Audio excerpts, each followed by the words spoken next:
Lakini suala linalokuja, Rasul sallallahu alaihi wasallam alileta maalumati haya kwenda kwenye ihama kwa salatu ala ama sahaba wake wanne katika makhalifa, yuko mmoja aliyefanya haya, ama kama imamu wanne yuko imamu mmoja aliyefanya haya.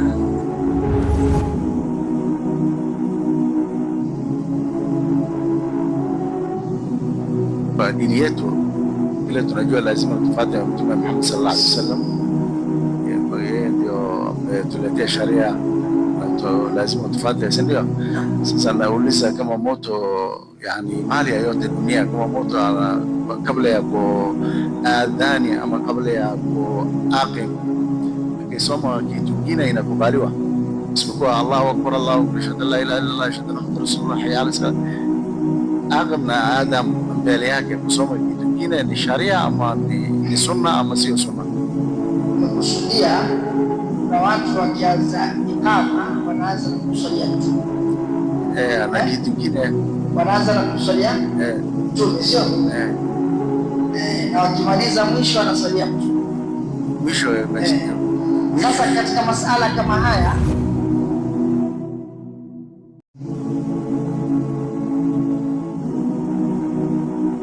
kwa mfano umemwingilia mke wako halali mchana wa Ramadhani, so kwa mfano labda ni siku ya 20 ama 21 hapo kuendelea mbele, so hizi siku zilizobaki sasa, kwa sababu kuna kafara baada ya Ramadhani, utaendelea tu kula kufunga ama utafanyaje? Swali lililokuja katika hapo nisema kwamba ikiwa mume amesilimu mke hajasilimu, ama mke amesilimu mume hajasilimu, wakiuliza kwamba watoto watalelewa na nani, kuchunga dini na mipaka ya sharia.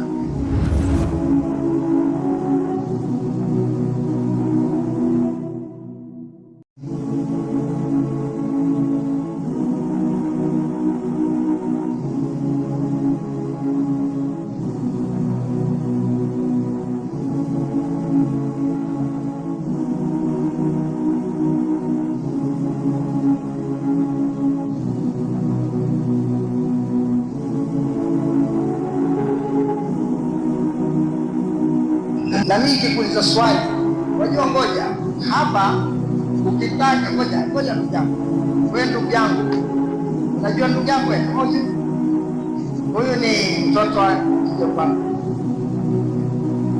kabisa, tunajuana, tumehitilafiana katika akida. Ndio, umeelewa? Wajua uzuri wa kuuliza swali hili, ameuliza swali zuri, fahamu.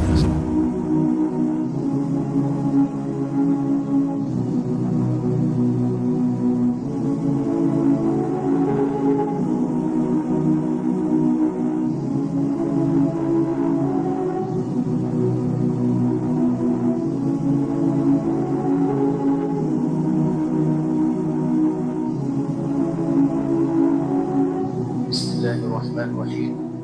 Assalamu alaikum wa rahmatullahi ta'ala wa barakatuh. Alhamdulillah wassalatu wassalamu ala rasulillah wa ala alihi wa ashabihi wa man walah, amma ba'du. Ikhwani fillah, inshallah sala tatu wameuliza pia ni ipi hukumu ya mume na mke, wote walikuwa si Waislamu kisha wakasilimu, lakini walipokuwa si Waislamu, labda walifunga ndoa ya kimila ama walifunga ndoa katika kanisa, wakislimu, je, ile ndoa yao ni yenye kuendelea ama ni vipi katika sharia? Swali zuri sana. Arrajulu wa zawjatahu ma au islam ahduma yaqiru nikahuhuma wala yubtiluhu. Kusilimu mke na mume wote walikuwa ni Wakristo. Walipokuwa Wakristo wakachukua uamuzi wa kusilimu wote wawili, wakafanyaje? Wakasilimu. Baada ya kusilimu wote wawili, itaangaliwa ile ndoa yao mahali walipofunga, walifunga kisheria. Tuseme walifunga kanisani kabla kusilimu, lakini maadamu walifunga kanisani, la yubtiluhu, haibatiliki, wataendelea na ndoa yao, ni halali wakiwa ndani ya Uislamu.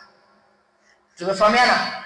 Maadamu walifunga kisheria, na sheria ambayo tunazungumzia hapa ni wakati pale katika ile dini aliyokuweko, aidha ni Mayahudi, kulingana na dini yao ya Kiyahudi walioana kisheria, kulingana na wazazi wakakubaliana, ikahalalishwa, ikafanywa wazi wazi, watu wakani wenye kuhudhuria, hata ikafanywa kwa siri, lakini maadamu kulikuwa na mtu amewaozesha, basi hiyo baada ya kusilimu wanaendelea na ndoa yao, ni sahihi, haina haja ya kusilimishwa, kuozeshwa upya. Lakini ikiwa ni ile mila tunayoifahamu come and stay, sio come and stay, hawajaoana, wamekaa wanachunguzana, wenyewe wanasema ile come and stay, wanasomana, wataka kuoana, lakini mwanzo mpaka wasomane, wakae pamoja, wazoeane, ndio baada ya hapo wafanye nini? Waoane. Ikiwa ni namna hiyo mpaka waoane, katika Uislamu hakuna come and stay, hakuna. Wewe ukiwa katika Uislamu wafanya mambo yako, umekaa na mtoto wa watu mwazini, na mlango huo ni mpana, si wakati wake. Hapa kitu tunakizungumzia ni watu waliokuwa Wakristo wakaamua kubadilisha dini, wakasilimu, na walioana kanisani, walioana mahali popote kisheria kulingana na ile dini waliokuwa, basi baada ya kusilimu wataendelea na ndoa yao, na ni sahihi, iko sawa ndoa yao. Sasa hao wanandoa, mume ndo amesilimu, mke hajasilimu, itakuwaje hukumu yake? Mume amesilimu, mke hajasilimu.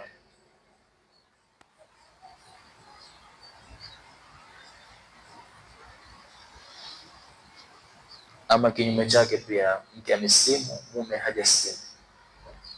Hapa tuambiwa islamu ahaduhuma, azauj au zauja, la yazalu an dinihi, hawezi kuacha dini yake.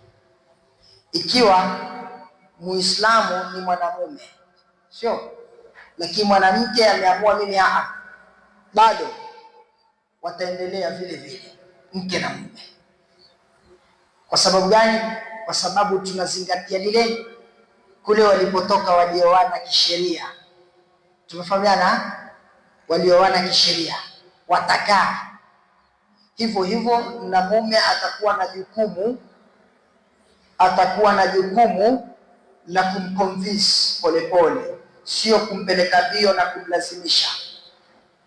Na wabilaks, na kinyume hivyo hivyo, mke amesilimu, mume hajasilimu, wataendelea kuishi polepole mpaka pale Mungu atakapotia kabuli na mume naye akawa ni mwenye kuridhia. Lakini lau itaendelea hivyo mpaka ifike mahali sasa ikrahi, mume anaweza kusema mimi bwana, mimi ndio mume, wewe ni mke, lazima unifuate mimi. Tumeelewana? Mimi ni mume, wewe ni mke, lazima unifuate mimi. Kwa hivyo mimi maadamu sijasilimu, basi wewe lazima unifuate, kama ni kanisani twende kanisani, na uwate Uislamu. Sasa hapa mke ana uamuzi wake wa kuachana na yeye, na huenda Mwenyezi Mungu akampatia badali yake, akawa ni mwenye kuishi katika maisha mazuri. Na mume hivyo hivyo, umekaa na mwanamke hataki Uislamu, wewe umesilimu, utaenda naye polepole mpaka baada ya muda ukiona sasa amekubali, itakuwa well and good. Amekataa na bado anakazania na anakupinga wewe, anakashifu dini yako, hapo pia wewe una uwezo sasa kufanya nini? Wa kumtaliki na uangalie mke mwingine. Wallahu a'lam. Naam. Pia swali lililokuja katika hapo ukisema kwamba ikiwa mume amesilimu, mke hajasilimu, ama mke amesilimu, mume hajasilimu, wakiuliza kwamba watoto watalelewa na nani kuchunga dini na mipaka ya sharia. Watoto wataenda kwa mahakama ya kisheria. Watakapoenda kwa mahakama ya kisheria, aidha ikiwa mume ni Muislamu atapigania haki yake kwa ofisi ya kadhi, na ikiwa mke ni Mkristo pia naye ana haki ya kupigania haki yake. Hapa kutakuwa na maelewano kati ya mahakama. Mahakama ndio itatoa uamuzi watoto hawa watakaa na nani kwa muda gani. Naam. Swali lingine pia akiuliza katika masala, ikiwa mtu amesilimu, kuna migogoro huwa inatokea katika family. Je, huyu aliosilimu ataishi vipi na atakuwa na muamala gani na wale watu wake ambao kwamba si Waislamu?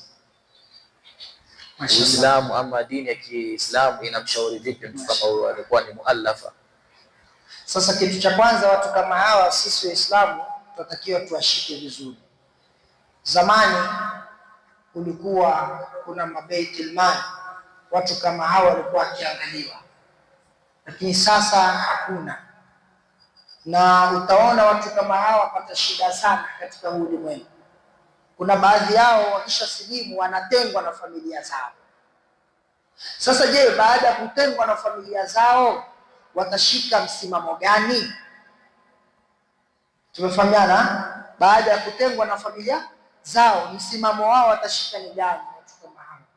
Sasa hapa kitu cha kwanza atakiwa yeye arudi kwa wazazi wake mwanzo, akae na wao.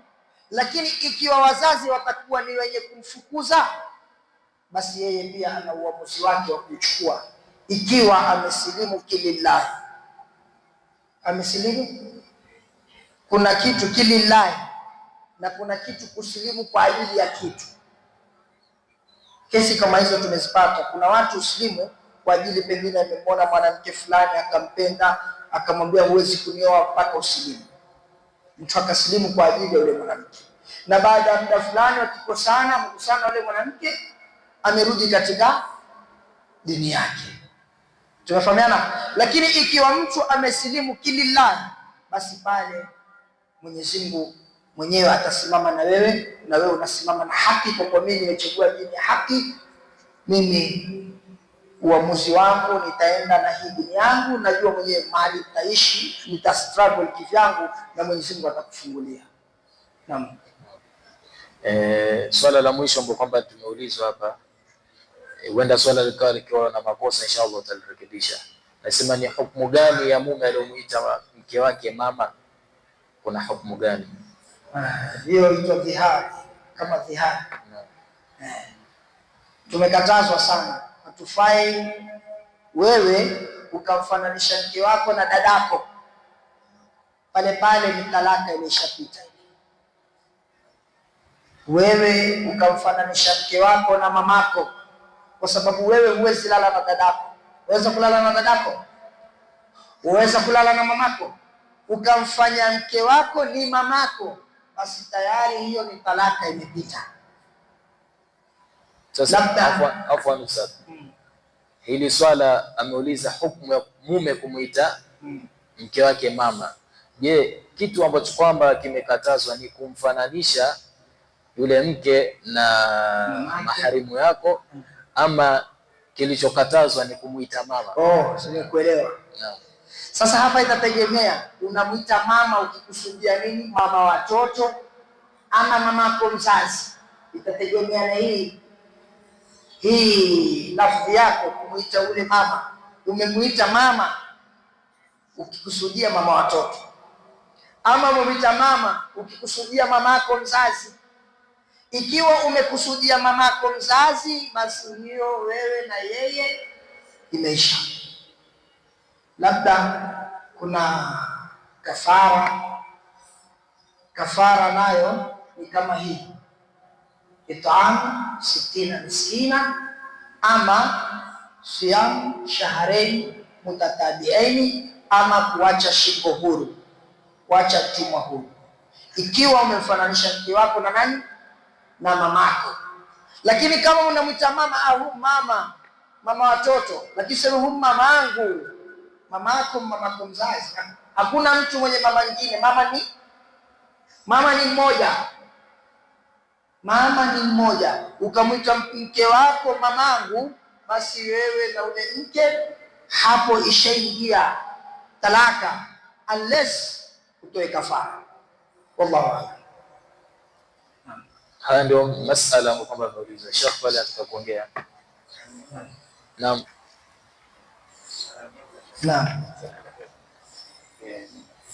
Hiyo tunafahamu, lakini ukisema wewe ni kama uko kwa bosi, wewe unakaa kwa mahali ya mama yangu, ukisema hiyo na hiyo iko tofauti. Usifananishe mamako mahali, yani ukisema unakaa mahali ya mamangu, hiyo pia ni makosa. Kwa sababu mahali ya mamako hakuna mtu mwingine anaweza kukaa isipokuwa yeye mama. Sasa kama mamako amekufa, labda sasa unasema labda uko na bibi mingi, sasa ile kubwa, mama kubwa, unaambia labda wewe unaweza kuwa hata kama mfano ya mama yangu. Ukisema hiyo ni ukitumia mfano ya mama yangu makosa. Labda wazarekebisha sentence ukasema wewe tuweza kukupa jukumu la mama.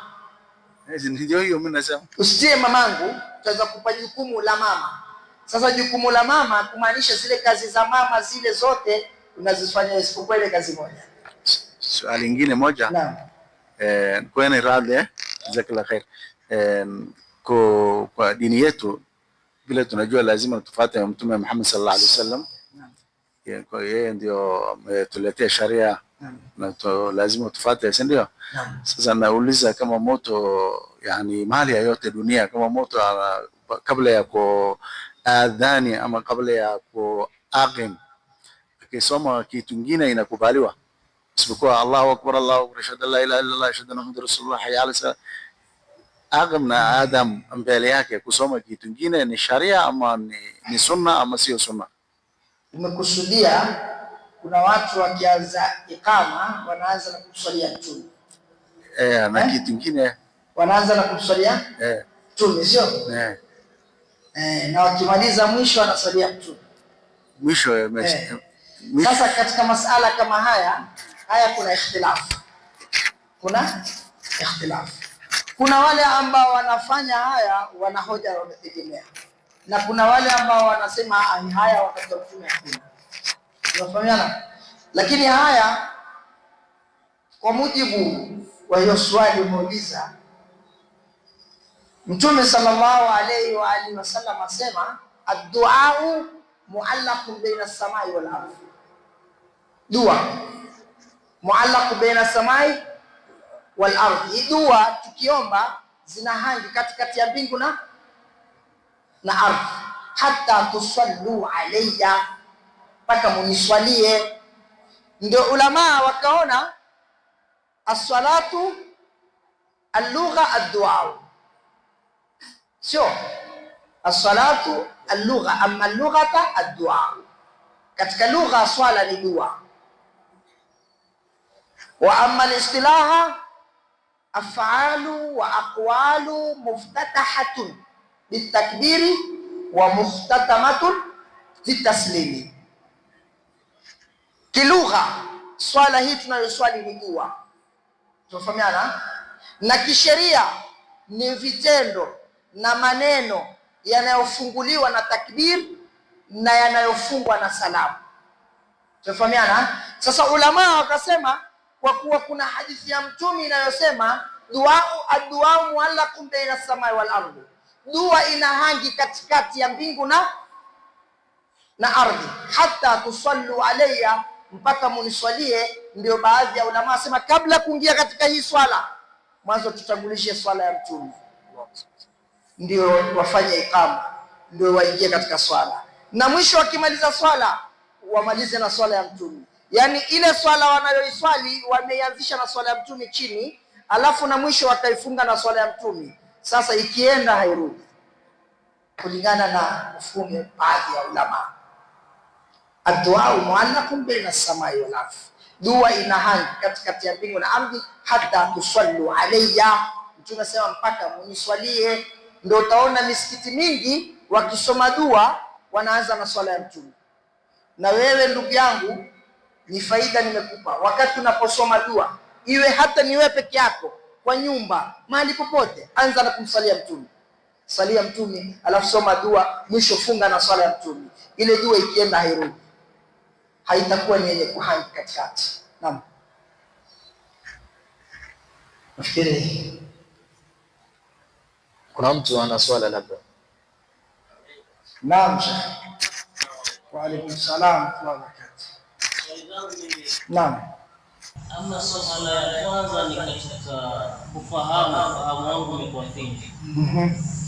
Mmoja miongoni mwa wawili, ikiwa ni bwana harusi ama bibi harusi, au baba ama mama. naam, Kwa namna alivyotujibu kwamba ikiwa mwanamke kama yule ama mume kama yule hakuwa Muislamu ama mmoja wao ni Muislamu, naam, ukatuweka wazi hapa kwamba waweza kuishi kwa wakati fulani ikiwa mmoja, basi hakukubali kuingia wakachana.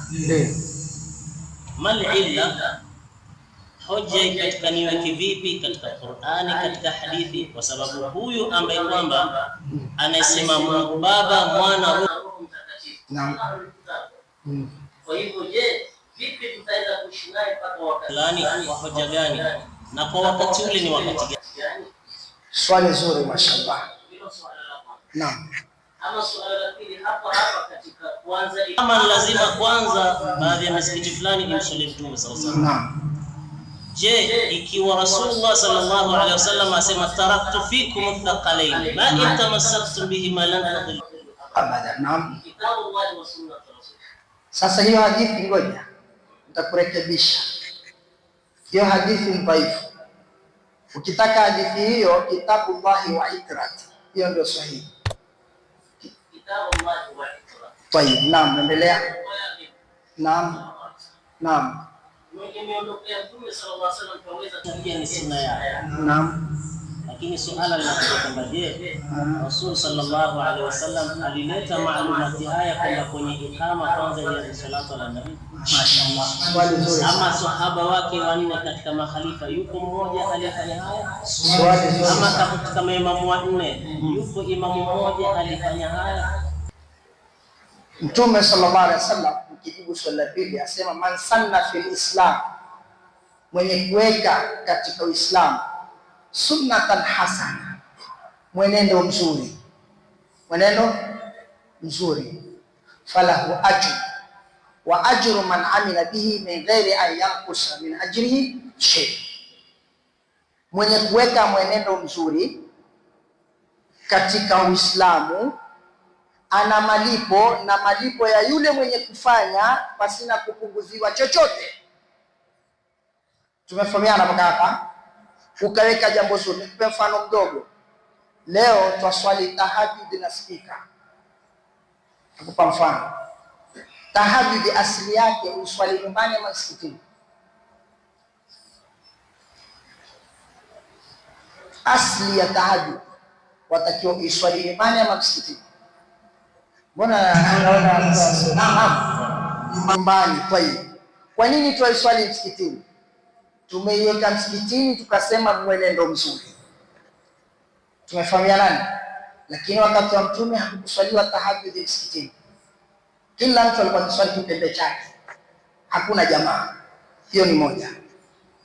Hii man sanna fil islam sunnatan hasana, mwenye kuweka katika Uislamu mwenendo mzuri. Kwa hivyo twasema tahajjud twaiswali kwa jamaa ni mwendo mzuri, kwa sababu hata mwenye kusikia nje, aliyelala ameghafilika, akisikia huswaliwa naye ataamka aswali, lakini wakati Mtume ilikuwa hakuna. Kwa hivyo ni jitihadi ya wanazuoni ama jitihadi ya watu, wamefanya juhudi likapatikana, kwa kuwa ni jambo zuri. Na Mtume sallallahu alaihi wasallam aliposema man sanna fil islam, milango ametuachia sisi wazi. Wewe kama una jambo zuri lolote litasaidia katika Uislamu, nilete, nisaidie watu, kwa sababu hakusema kitu fulani tu. Jambo lolote zuri ukaliweka katika Uislamu, basi wewe utapata malipo, na ule mwenye kufanya utapata malipo yake pasi na kupunguziwa. kitu chochote. Kisha akaja tena akaeleza, waman sanna fil islam sunnatan sayyi'a, na mwenye kuweka katika Uislamu mwendo mbaya, sunna mbovu, pia hivyo hivyo atapata malipo yeye, na ule mwenye kufanya pia atapata malipo yake, min ghairi an yankusa min ajrihi shay, pasina kupunguziwa chochote. Wewe ukaweka jambo baya katika Uislamu, mtu akifanya, wewe utapata madhambi, na ule aliyefanya pia utapata madhambi yake.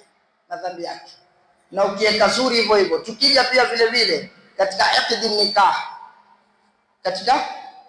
iqdi nikah, leo utasikia tuna iqdi nikah msikitini, mashallah, tunafunguliwa na qiraatul Qur'an. Ama uongo? Waweza kuniambia bibi yoyote aweza kusema kuna swahaba yani wakati wa Mtume, wakati wa nikah ikifanywa kulisoma Qur'an, na alikuwa Mtume hana wasomi Qur'an? Kina Ibn Mas'ud alikuwa wazuri kwa kusoma Qur'an, lakini kwa hakuna. Angalia hapa ni tofauti sasa. Hapa ni kinyume. Qur'ani, mbona Qur'ani yatakaisomwe matangani? Qur'ani yatakaisomwe wapi? Kwenye msiba isomwe Qur'ani. Wengine hata mapya, mbona kwenye msiba kusoma Qur'ani? Kufanya khitma kwenye Qur'ani, si kwenye harusi. Kwenye harusi ataka furaha. Tumeelewana? Harusi ataka nini? Ndiko pale kama alinun nikah fil masajid, iko katika Bulughul Marami. Alinun nikah fil masajid, ukienda chini wadhribu alayhi bidufi. Sasa hapa kuna hadithi ya kutangazwa ndoa na kupigwa twari ndani ya msikiti, ambao kwamba nikah hii imethubutu, lakini haifanyi. Qur'ani hakuna hadithi hata moja Mtume asema ukifungisha ndoa fungua na kusoma Qur'ani, hakuna. Lakini kwa kuwa watu fulani wataka hili lafaa, watu fulani hawataki hili halifai. Tumeelewana vizuri? Wajua masala yakija kuweka wazi, tunaweka wazi. Mtume alisema tangazeni ndoa misikitini. Ukienda katika kitabu Al-Bulughul Marami cha Ibn Hajar Al-Asqalani, katika kitabu kinachosema kitabu nikaha, enda uangalie, utapata hadithi inasema Mtume sallallahu alaihi wasallam alimun nikah fil masajid, kisha wadhribu alayhi biduf. Katika nyingine kama bil gharbal ai adufuf, piga na twari. Ndio nikasema katika nikaha ni sherehe, watu wafurahi, si msiba. Wasoma Qur'ani katika nikaha haikuthubutu kwa Mtume hiyo. Lakini madamu twapenda, twasema tena vile vile sunnatan hasana, ni zuri kwa Mtume, halikuthubutu. Lakini jambo nini? Kwa hivyo mansanna, na wale ulama waloweka ile swala ya Mtume, Allahumma salli ala sayyidina Muhammad wa ala alihi wasallam, wa radiyallahu ta'ala an kulli sahabati rasulillahi ajmain. Allahu akbar ashhadu, waliona ni nzuri wakaliweka, wameingia katika hii hadithi ya bwana Mtume sallallahu alaihi wasallam. Naam habibi,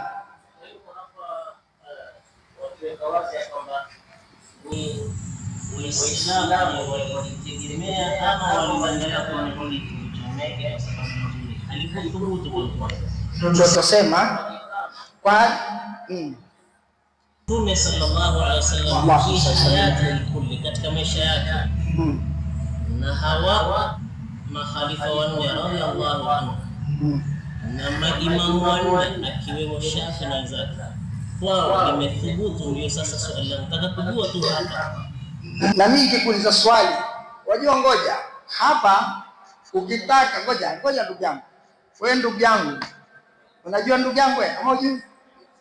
Huyu ni mtoto wa mjomba wangu kabisa, tunajuana, tumeikhtilafiana katika akida. Ndio mmeelewa? Wajua uzuri wa kuuliza swali jibiwe. Ameuliza swali zuri, mfahamu, swali ni zuri. Ndio mimi nimesema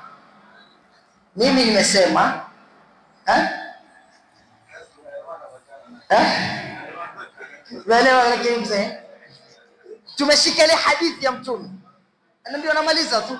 Tumeshika ile hadithi ya Mtume, man sanna fil islam, mwenye kuweka katika Uislamu sunnatan hasana, mwenendo mzuri. Na lau tutachambua kuna mambo mengi tuyafanya mtume akufanya, lakini hatutaki kuchambua kwa sababu twasema walioweka watu wazuri na wakafanya mazuri. Sawa habibi? Na nafikiri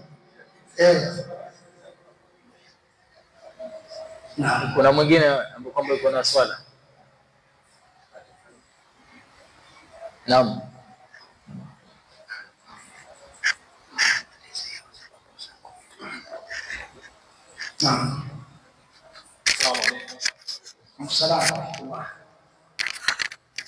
Naam, niko na maswali mawili naomba kuuliza. Naam, swali la kwanza ni kuhusiana na mada ambayo tumekuwa nayo kuhusiana na Ramadhani. Kwa mfano, imefika wakati wa asubuhi, labda upate daku kidogo kabla ya adhan ama kabla ya muda kuisha. Na huo wakati ukafika ukajipata uko na janaba. Ukala kwanza, lakini kabla ya kuoga janaba muda ukawa umeisha.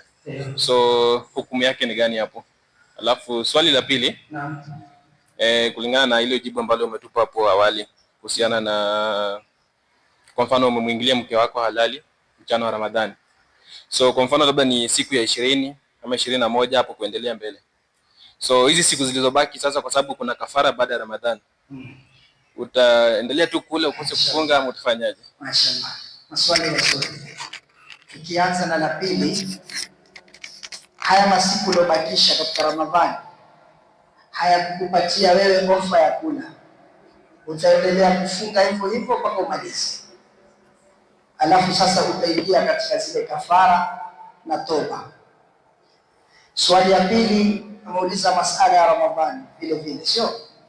Umekula suhuri na ulikuwa na janaba, ukasema wacha nile suhuri mwanzo, sababu nikisema nikaoge pengine kutoka choni mwadhini wa pili sio tena kula, sio? Ukala wewe, saa zile kumeadhiniwa, umemaliza kula, basi pale pale utaenda choni uoge na utaendelea na somo yako. Na mfano pia vile vile, umelala na bibi yako, umelala ukuoga janaba, kishtuka kweupe kabisa, mimi sikula suhur, mimi sijaoga janaba, asubuhi ndio hiyo saa 1 ni saa 2, sasa utafanyaje? Sasa hiyo utaamka uende uoge na unaendelea na somo yako. Naam. Inshallah tabaraka wa taala. Kwanza tunatoa shukrani kwa shekhe wetu hapa, Sheikh Fawz Saleh Muhammad, Mwenyezi Mungu ambarikie, Mwenyezi Mungu amzidishie katika elimu yake, kama alivyotufaidisha sisi na kutufurahisha, basi Mwenyezi Mungu naye amfurahishe katika maisha duniani na maisha ya akhera. Alhamdulillah, ni matumaini yangu kwamba tumepata faida kwa kupata darasa hii, na pia kwa masala yaliyoulizwa na yakajibiwa, bidii ama juhudi ya ambayo kwamba shekhe wetu ameifanya, na alhamdulillah ametolea adilla katika Al-Qur'an ama katika Sunna. Na alhamdulillah pia Mtume Muhammad sallallahu alaihi wasallam anasema kwamba man ijtahada fa asaba falahu ajran wa man ijtahada fa akhta falahu ajrun wahid. Mtu akijitahidi katika masala akipata ana ujira mara mbili, na akijitahidi akakosea basi ana ujira mara moja. Hatusemi kwamba amekosea, lakini si kwamba majibu aliyotoa yataridhisha kila mtu. Unajua tofauti yetu, kuna watu wana tofauti katika itikadi, na siku zote watu wakiwa na tofauti huwa hawashikani. Muhimu tuangalie kilichotukusanya ni nini, la ilaha illallah Muhammadur Rasulullah. Kwa hiyo ikiwa kuna mtu tumemkwaza na tumemkosea, tutaomba afwan, na ikiwa tumepatia basi hii ni kwa taufiki ya Mwenyezi Mungu Subhanahu wa Ta'ala. Mwenyezi Mungu aujalie mkutano huu uwe ni shahidan lana la shahidan alaina yawm al-qiyamah. Alhamdulillah rabbil alamin, wassalatu wassalamu ala ashrafil anbiya wal mursalin. ربنا آتنا في الدنيا حسنة وفي الآخرة حسنة وقنا عذاب النار. ربنا ظلمنا أنفسنا وإن لم تغفر لنا وترحمنا لنكونن من الخاسرين برحمتك يا أرحم الراحمين. وصلى الله على سيدنا محمد وعلى آله وصحبه وسلم، والحمد لله رب العالمين. Sanduku, jazakumullah khair.